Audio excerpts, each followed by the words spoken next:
So welcome back everyone. Today I'll be showing you how to solve a problem on projection of solid related to pentagonal prism. So the concept is same whether it is an pentagonal, hexagonal prism or square prism. Only thing the dimension of the given polygon just changes. So today we are just focusing a problem on pentagonal prism which is resting on one of its edges of the base in HP.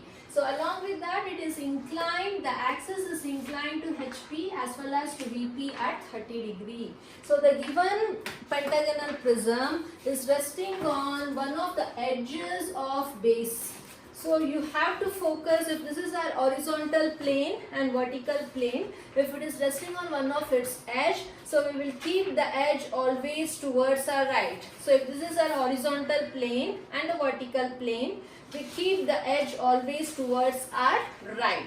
So the corner will be lying opposite to that of our edge. So this will be the initial position of the pentagonal prism when it is resting on one of its edge. So that you keep the edge towards your right always, whether it is a pentagonal or an hexagonal prism. So when it is resting on one of its edge, so how the view will look like, when you view from the top, you will be having an top view which shows the surface of an pentagonal surface. So it provides the true shape of the base surface of an pentagonal prism. So when you view from the top. Similarly, when you view from the front, the projection of this edge and the projection of the corner, the projection of these two corners, along with that the center of the axis will be projected. So you will take the projections from this edge to the vertical plane. So from the corner and again the projection from these two corners, and when you join the two bisectors you will get the center. So the projection of the center also will be projected to the front view. So entire thing will again look like an rectangular surface. So in the top view you will be having the pentagonal surface which provides a true shape of the base, and in the front view you will be having a rectangular surface which shows all the edges along with the axis. So when it has been resting on one of its edge, this will be the position. So when you turn the prism, when you rotate the prism down, because you have to flip the horizontal plane, then you will see the top view as a pentagonal surface which is resting on one of its edge.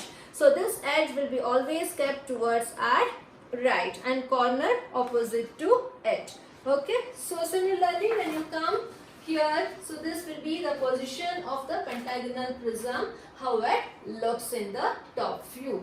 So I will just, since it is resting on one of its edge on the base, so I will first draw the vertical edge. Always we have to keep towards our right. So let it be little bit near. So this vertical edge is of dimension 25 mm. So from there I will take an interior angle of 108 from both. You measure 25 mm and cut an arc and cut an arc. So you will get the other two corners. So from there again you take 120 degree interior and 120 degree interior. So cut an arc for 25 mm exactly. It meets at some common point.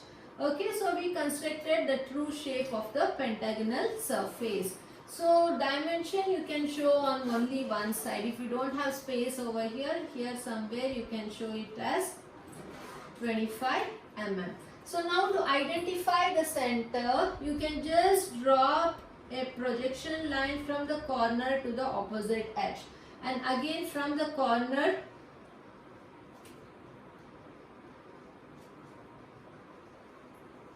to the opposite edge. So where it meets will be our center. And when you have a pentagonal prism, you will be having the tops, you will be having the center point at the top and center point at the bottom. So you have to rub the center of the top surface will be visible, whereas the center of the bottom surface will not be visible. If this is O, this will be O1. So O will be visible and O1 will not be visible, so you will put it in the bracket. Similarly, you will be having A, B, C, D and E as the naming for the top surface. A1, B1, C1, D1 and E1 as a naming for the bottom surface of the pentagonal prism. So top surface will be visible and bottom surface will be not visible. So bottom surface A1, B1, C1, D1 will be in the bracket. A, B, C, D will be with the outside the bracket because the top surface will be visible and the bottom surface will be hidden. So here you can name it as A of A1, B of B1, C of C1, D of D1 and E of E1. If you have constructed properly, you can see the projection of E of E1 and B of B1 will lie on the same line and D and C will lie on the same line and corner A will be separate. So after identifying, you have to take the projections above. So from the corner, you can just take the projection above, and from these two corners also take the projection above. This is the center, the projection from the center. Here you have to show the center line, that also you will project, and this vertical edge also you will project it. So now you should know what is the axis height. So axis height is 60 mm. So kindly measure the axis height exactly to 60 mm. So the center line is our axis line. So measure this to axis, and all other longer edges also should be equal exactly to our axis height. So once you measure 60 mm, kindly join. So after joining, you know you have to do the naming. So when the observer views from down, right? So the first we will write it the front view terms for the bottom surface. So A1 will be visible here. So we will write it as A1 dash. So here we have B1 and E1. B1 and E1 lie on the same line. B1, when the observer views from down, B1 will be visible and E1 will be hidden. So you will write it as B1 dash in the bracket as E1 dash. And now the center comes O and O1, right? So when the observer views from the bottom, you have an edge here. So the center will not be visible. So here you will write the bottom surface center O1 dash in the bracket.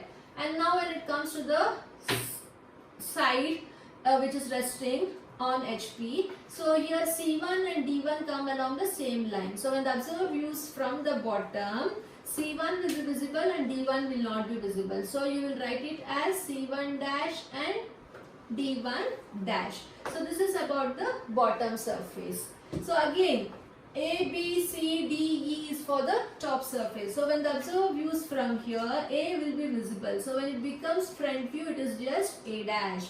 And now B and E come along the same line. So when the observer views from down, B will be visible and E won't be visible. So you will write B dash outside the bracket and E dash within the bracket. So center, you have center for the top and center for the bottom. Center for the top is O. So in the front view, O becomes O dash, but it won't be visible. So please put that in the bracket.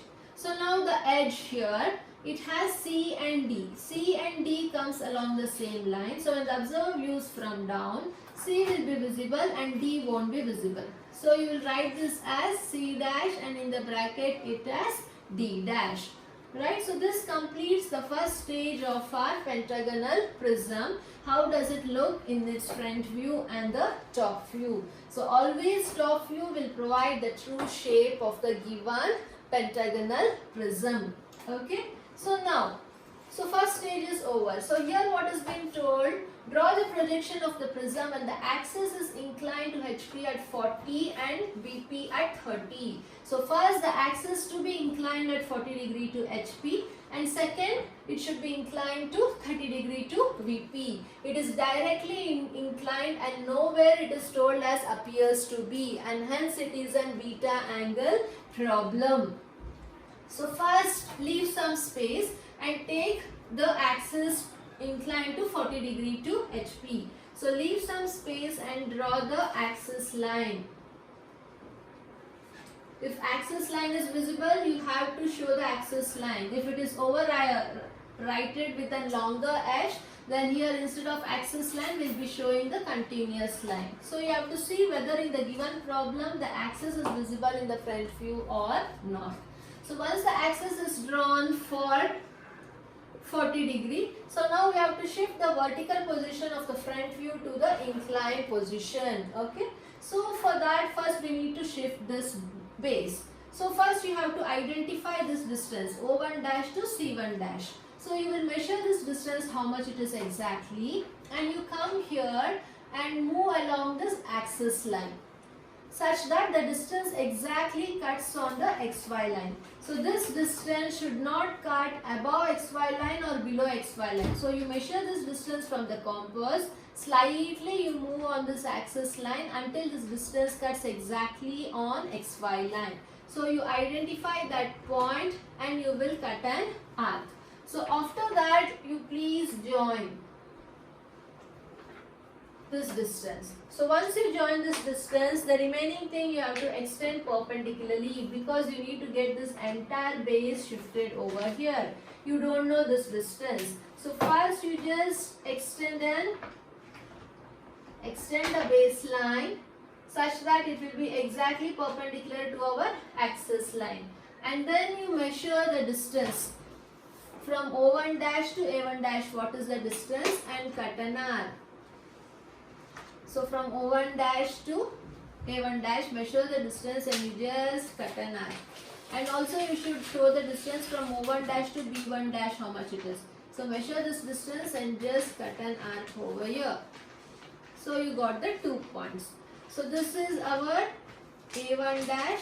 So this is our B1 dash. In the bracket it is E1 dash. And here it is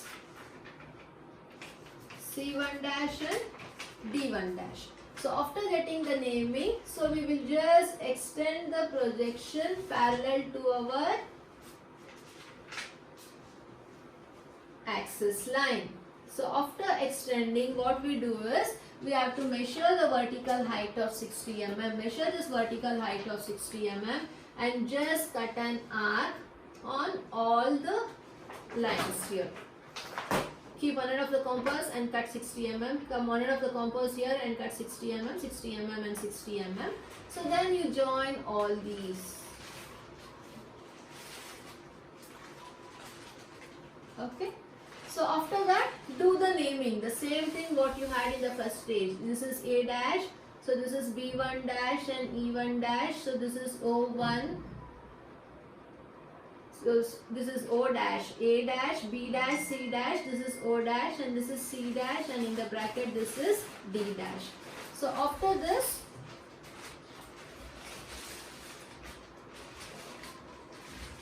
please take the projection down from each point.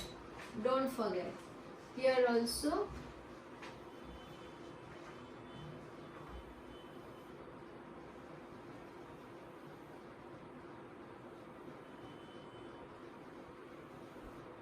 Right, so you took the projection from the bottom surface as well as the top surface of the front view, and later please take the projection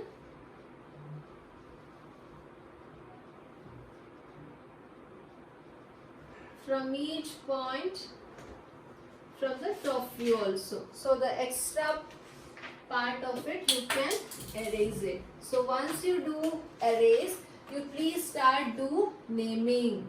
Okay, for that you have to read the locus. So here you have first you give the naming for the bottom surface and then for the top surface. So here the locus of A1 is meeting A1 dash at this point. So this is our A1 dash. And locus of B1 is meeting B1 dash at this point. So this is our B1 dash. And locus of C1 is meeting C1 dash at this point. So this is C1 dash at this point. So this is our C1 dash. And locus of D1 is meeting D1 dash at this point. So this is our D1 dash. And locus of E1 is meeting E1 dash at this point. So this is our E1. Okay. So you have to just write A1, B1, C1, D1 and E1. So we got the names for the bottom surface. Similarly, give the names for the top surface. So the locus of A is meeting A dash here. So this will be our A. So locus of B is meeting B dash at this point. So this will be our B. And the locus of C will meet C dash at this point. So this will be our C. The locus of D will meet D dash at this point. So this is our D. And the locus of E will meet E dash at this point. So this is our E. So after naming, I told you always the outer boundary will be visible.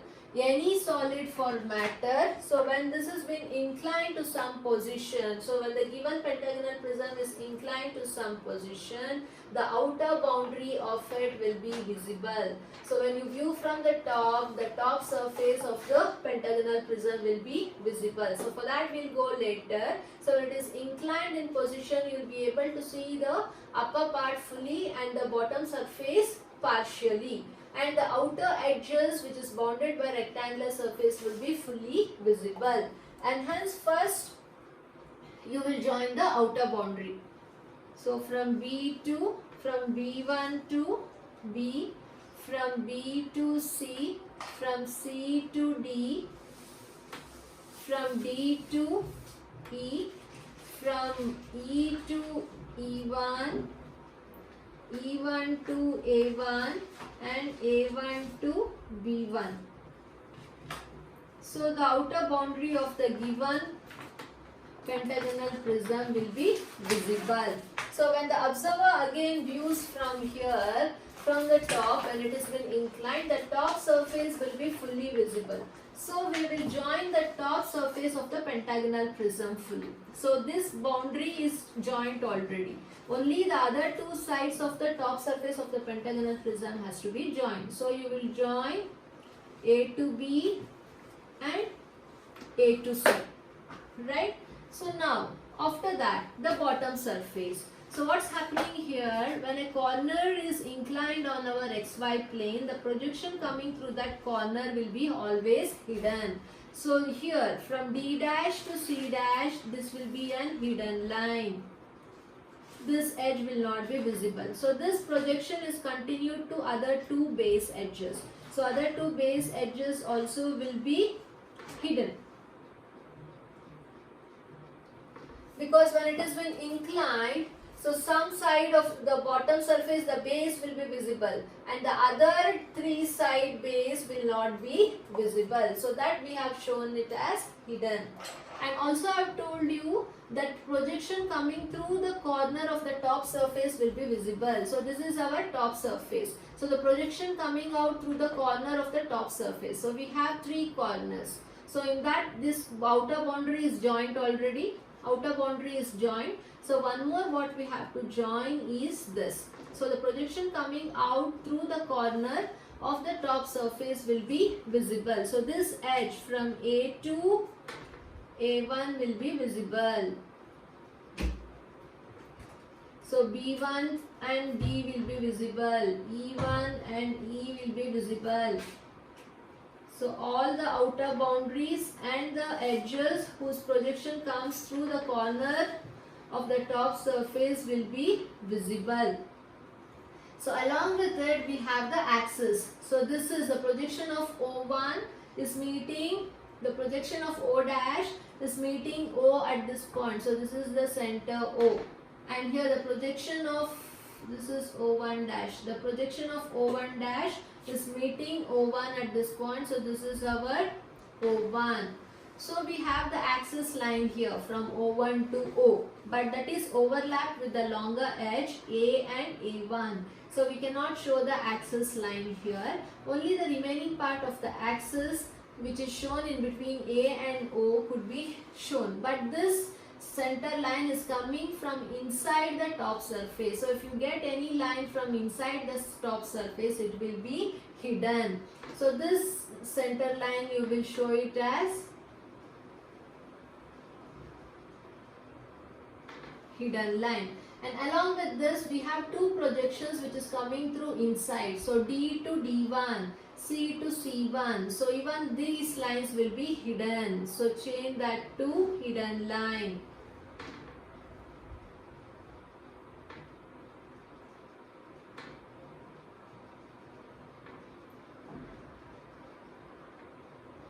So this also will be hidden.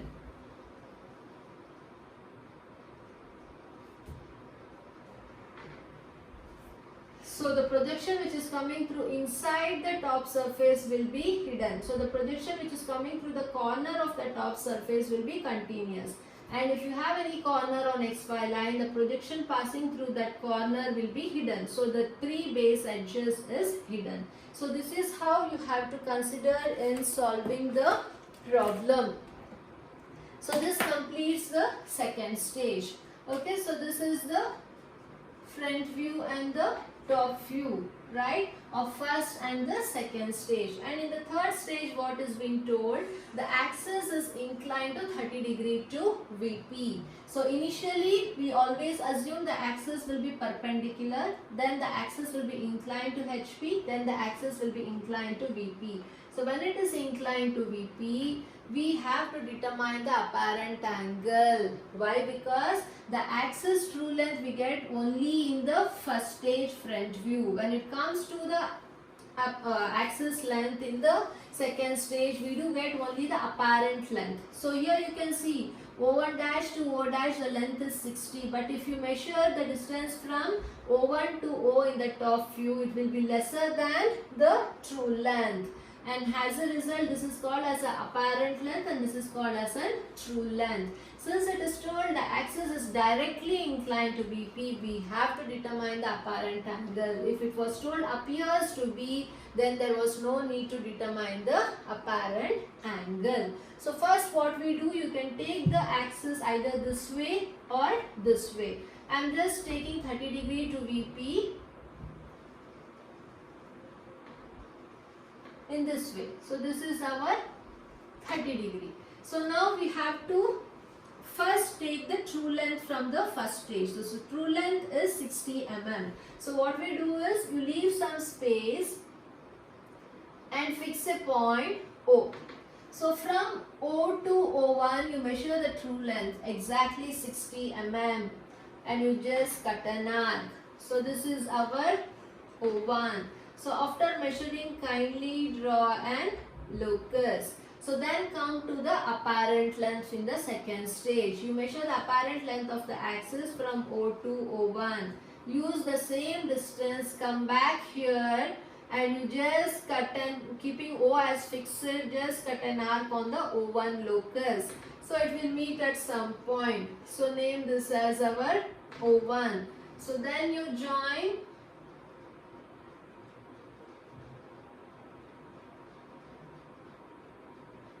O to O1, and if you extend this O to the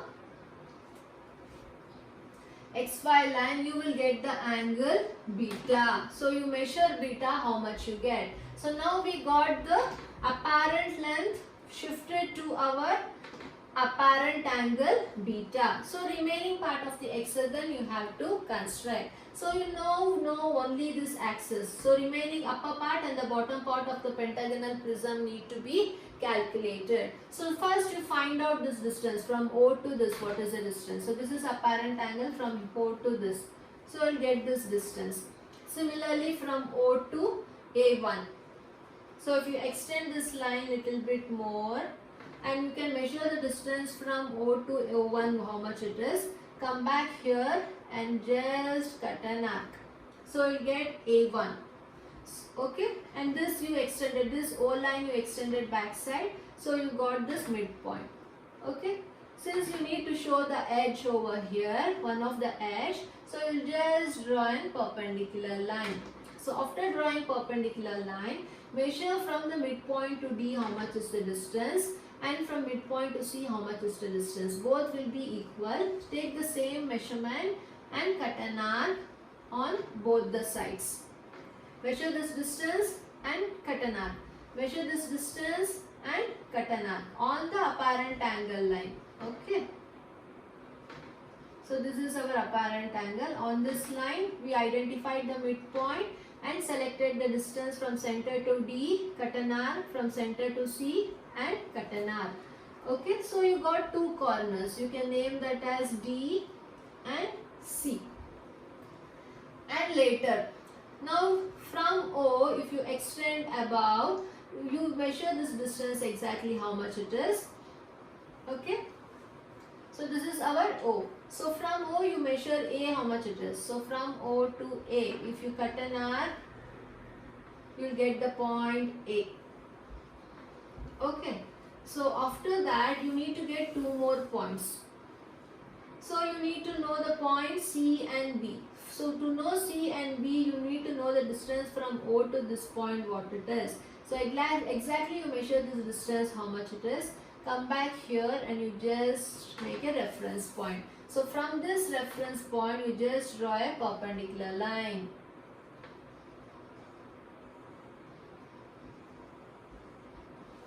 After drawing perpendicular line, from D to C, you measure what is the distance in the compass. Come back here and just cut an arc on the perpendicular line what you have constructed.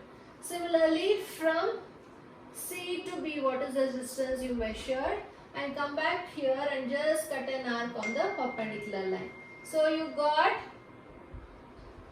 E and B, right? So this top surface is totally visible, continuous. So you will join D to E, you join C to B.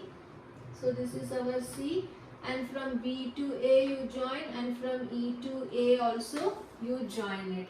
So you got the top surface. Similarly, you have to construct now, right? Bottom surface. So you have O1s.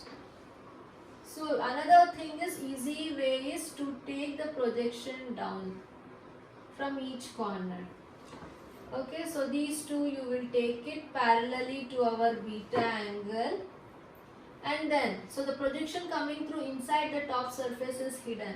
So this projection line you will take it as dotted line which is coming through inside the surface. You will shift exactly the same thing which is there in the second stage. Only thing is you will incline. So after this, now you measure from E to E1 what is the distance. So come back over here and you just cut an arc. So this is our O1. So you just measure this distance and cut an arc. And similarly, B to B1, what is the distance? You please measure and cut an arc. You got B1 and you got E1. So A1 you have over here.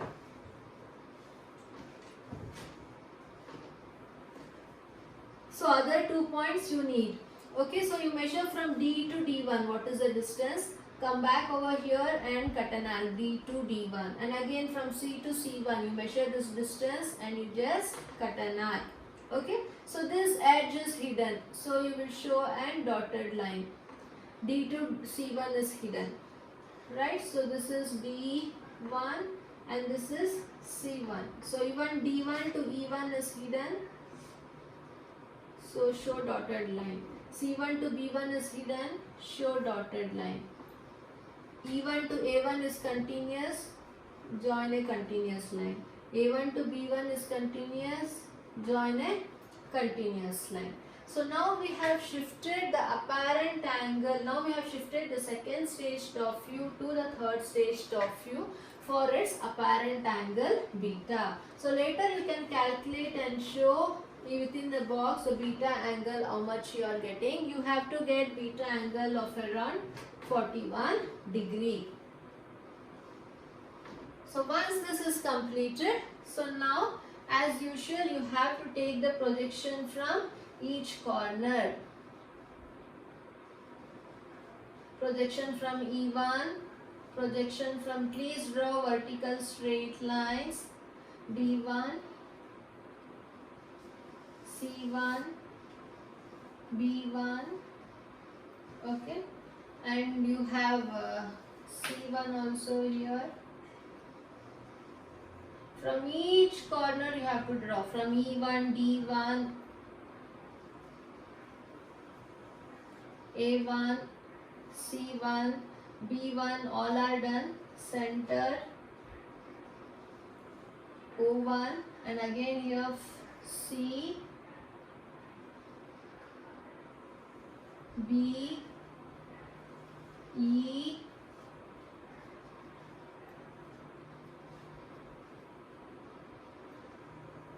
D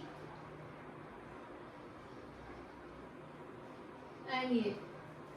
And after this, you please take the projection from each corners. I have just shown you roughly.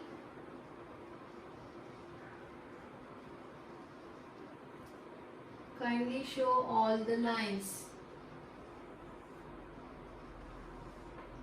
See that you draw vertical parallel lines. Okay, so after that you will just read the locus.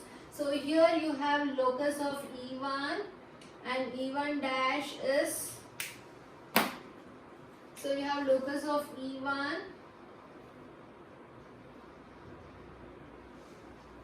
and E1 dash is meeting at here, so this is our E1 dash. And you have locus of A is meeting A1 dash at this point, so this is our A1 dash. And then locus of B is meeting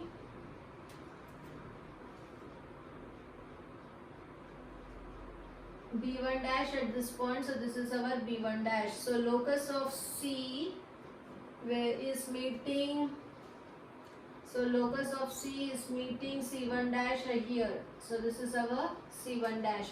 And locus of D1, yeah, this is locus of D1, it is meeting D1 dash on XY line, so this is our D1 dash. Okay, and the center, the locus of O1 is meeting O1 dash, so this is O1 and it is meeting O1 dash at this point, so this is our O1 dash. So similarly we have to do the naming of the top surface. So here the locus of A is meeting A dash at this point, so this is our A dash. So locus of A is meeting A dash. Then locus of B is meeting B dash at this point, so this is our B dash. And then the locus of C, locus of B is this B dash. And then locus of C is meeting C dash at this point, so this is our C dash. Then locus of D, so this is the locus of D, it is meeting D dash at this point, so this is our D dash.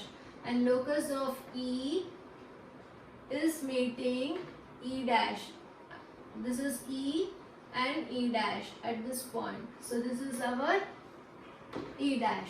So we got the top surface as well as the bottom surface of the pentagonal prism. So this is the locus of O. So the locus of O is meeting O dash at this point, so this is our O dash, right?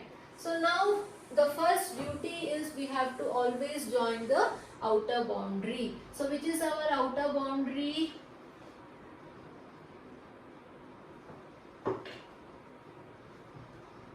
So outer boundary you will join from D1 dash to C1 dash, C1 dash to C dash, C dash to B dash, B dash to A1 dash, A1 dash to E1 dash, E1 dash to E dash, E1 dash to D dash. Okay. So apart from that we have the other parts also. So you have A dash, B1 dash is here, B dash is here. So my projection is not exactly as per the dimension. Okay. So but still I am showing you the rough sketch how does it. So when the observer views from here, the top surface will be always visible. So the top surface is made by A1 dash and which is our B dash, so B dash, so A1 dash to B dash, so this is our A1 dash.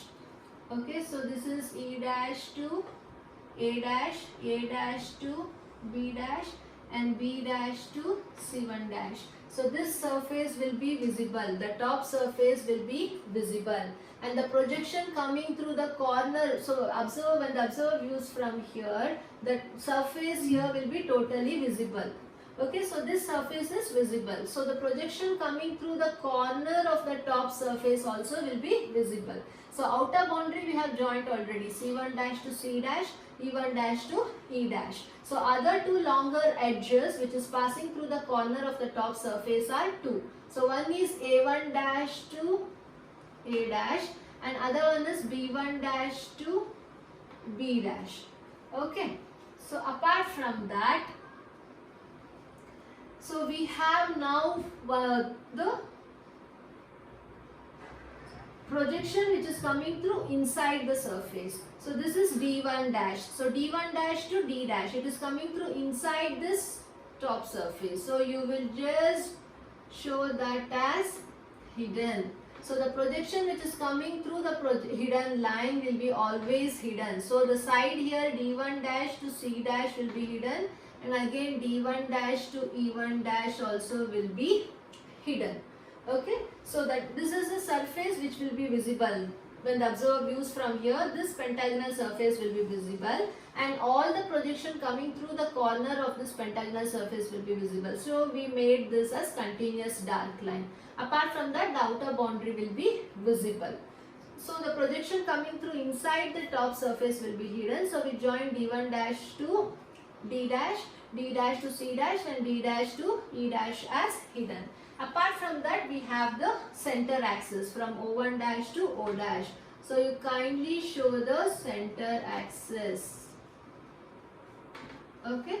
So this is how the final front view of the given pentagonal prism looks like when the axis is inclined to HP as well as VP, and hence this is a beta angle problem. Since axis is inclined, it is a beta angle problem. If it was told the side which was resting on HP is inclined to VP at 30 degree, then the true length of the side would have been equal to the true length of the side in the second stage. Then we would have directly shifted this side on 30 degree to VP. At that case, we were not supposed to determine the beta angle. Since here axis is inclined directly, we need to determine the apparent angle beta.